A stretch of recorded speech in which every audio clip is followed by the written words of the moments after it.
Shalom, salam sejahtera bagi Bapak Ibu, Saudara-saudara, anak-anak yang dikasihi oleh Tuhan Yesus Kristus. Berjumpa kembali bersama saya Pendeta Eka di dalam renungan firman Tuhan pada hari ini, hari Rabu 28 Desember 2022. Sukacita dan damai sejahtera dari Tuhan Yesus Kristus kiranya menyertai hidup kita sekalian. Puji nama Tuhan. Pembacaan firman Tuhan pada hari ini sampai pada pembacaan kitab Yeremia pasal yang ke-40.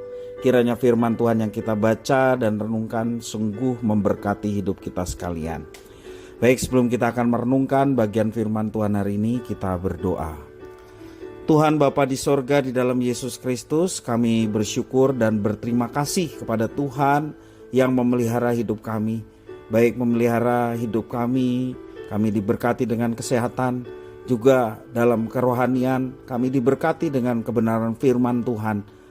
Biarlah Tuhan memampukan untuk kami mengerti dan memahami apa yang Tuhan maksudkan di dalam kitab suci.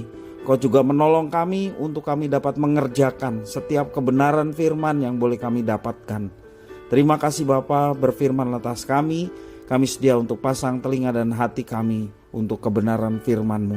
Demi nama Tuhan Yesus kami berdoa. Haleluya. Amin.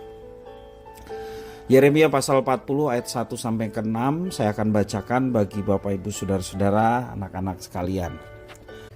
Firman yang datang daripada Tuhan kepada Yeremia sesudah ia dilepaskan dari Rama oleh Nebuzaradan, kepala pasukan pengawal yang telah menyuruh untuk mengambilnya, terbelenggu pada tangannya di tengah-tengah semua orang buangan dari Yerusalem dan Yehuda yang hendak diangkut ke dalam pembuangan ke Babel. Kepala pasukan pengawal itu telah mengambil Yeremia dan berkata kepadanya, Tuhan Allahmu telah mengancamkan malapetaka ini atas tempat ini, dan ia telah melaksanakannya. Tuhan telah melakukan apa yang diancamkannya. Oleh karena kamu telah berdosa kepada Tuhan dan tidak mendengarkan suaranya, sehingga terjadilah hal ini kepada kamu. Maka sekarang lihatlah, aku melepaskan engkau hari ini dari belenggu yang ada pada tanganmu itu. Jika engkau suka untuk ikut pergi dengan aku ke Babel, marilah, aku akan memperhatikan engkau. Tetapi jika engkau tidak suka untuk ikut pergi dengan aku ke Babel, janganlah pergi. Lihat, seluruh negeri ini terbuka untuk engkau. Engkau boleh pergi kemana saja engkau pandang baik dan benar. Engkau boleh kembali kepada Gedalia bin Ahikam bin Safan yang telah diangkat oleh Raja Babel atas kota-kota Yehuda, dan tinggallah bersama-sama dia di tengah-tengah rakyat. Atau kemana saja engkau pandang benar, pergilah ke situ. Lalu kepala pasukan pengawal itu memberikan kepadanya bekal makanan dan satu hadiah.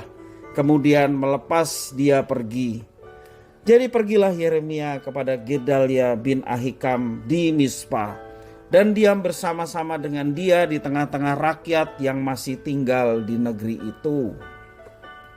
Bapak Ibu, Saudara-saudara yang dikasihi oleh Tuhan, Yeremia adalah seorang nabi yang sangat sengsara. Dia ditawan, ya, dia tidak bersalah. Namun pada akhirnya dia dibebaskan. Bahkan diberi tawaran untuk bisa ikut ke Babel kalau dia mau. Dengan pergi ke Babel pastinya Yeremia akan mendapatkan kehidupan yang nyaman. Tetapi dia juga boleh memilih untuk tetap tinggal di Yerusalem bersama dengan orang-orang miskin yang tersisa di bawah kepemimpinan Gedalia. Dalam ayat yang kelima demikian. Dan ternyata Yeremia memilih untuk tinggal bersama rakyat yang menderita. Mungkin kita berpikir bahwa Yeremia bodoh karena tidak mau menerima tawaran untuk pergi ke Babel. Dia bisa mendapatkan kenikmatan, dia mendapatkan perhatian, bahkan memungkinkan untuk dia menjadi seorang yang kaya raya. Selama ini nubuat yang dia sampaikan mendukung kekuasaan Babel, dan tentunya raja senang. Dan kalau raja senang, pastilah Yeremia akan didukung. Tidak ada gunanya memilih hidup tidak nyaman bersama dengan penguasa baru Gedalia tadi ya. Di tengah-tengah puing-puing kota yang sudah terbakar dan orang-orang miskin yang lemah yang masih tersisa di Yerusalem. Apakah salah jika Yeremia memilih untuk pergi ke Babel? Bukankah kehancuran Yehuda adalah kehendak Tuhan dan telah digenapi karena Israel tidak mau dengar-dengaran apa yang dikatakan Yeremia? Bapak Ibu saudara-saudara yang dikasihi oleh Tuhan, inilah ketaatan yang luar biasa terhadap panggilan Tuhan. Yeremia dipanggil bukan hanya untuk mencabut dan merobohkan, membinasakan dan meruntuhkan, tetapi juga untuk membangun dan menanam. Tertulis di dalam Yeremia pasal 1 ayat yang ke-10. Bisakah kita bayangkan betapa beratnya kehidupan Yeremia? Dia disalahpahami dan bisa dianggap tidak cinta negeri. Malahan dia menubuatkan kehancuran bangsanya dan kemenangan bangsa lain. Bisakah dibayangkan kesedihannya dalam menyampaikan nubuat yang membuatnya kehilangan orang-orang sebangsanya? Tetapi dia tetap mentaati panggilannya. Tidak semua orang dipanggil sama seperti Yeremia. Tetapi setiap orang percaya pastilah Tuhan panggil untuk menjadi berkat bagi orang-orang yang ada di sekitarnya. Sekali lagi, setiap orang percaya dipanggil sama seperti Yeremia, yakni untuk menjadi berkat bagi orang-orang di sekitarnya. Tidaklah mudah setia untuk mengikuti panggilan Tuhan. Ada harga yang harus dibayar. Dan biasanya itu adalah kenyamanan hidup. Itulah harga yang harus dibayar.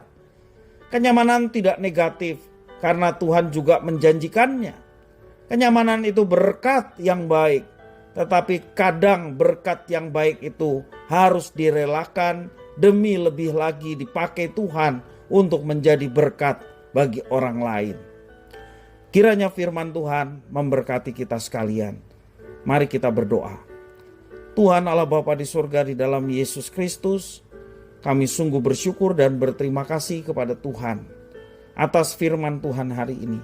Kami mau belajar dari seorang Nabi Yeremia yang rela boleh berbagi berkat terhadap orang-orang miskin yang masih tersisa di Yerusalem.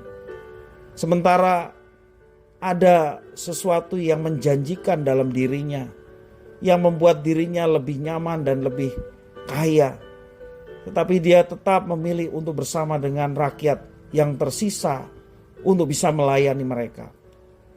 Terima kasih ya Tuhan, kami mau belajar untuk bisa menjadi seorang yang rela berbagi terhadap sesama, sehingga melalui ini semua kami boleh menjadi berkat bagi orang lain dan nama Tuhan dipermuliakan dalam kehidupan kami. Terima kasih Bapa, inilah diri kami siap sedia untuk belajar firman Tuhan, termasuk juga pembelajaran dari seorang Nabi Allah, Yeremia, yang kehidupannya boleh menjadi berkat bagi kami sekalian. Terima kasih Bapa, demi nama Tuhan Yesus Kristus, kami sudah berdoa dan bersyukur. Haleluya. Amin.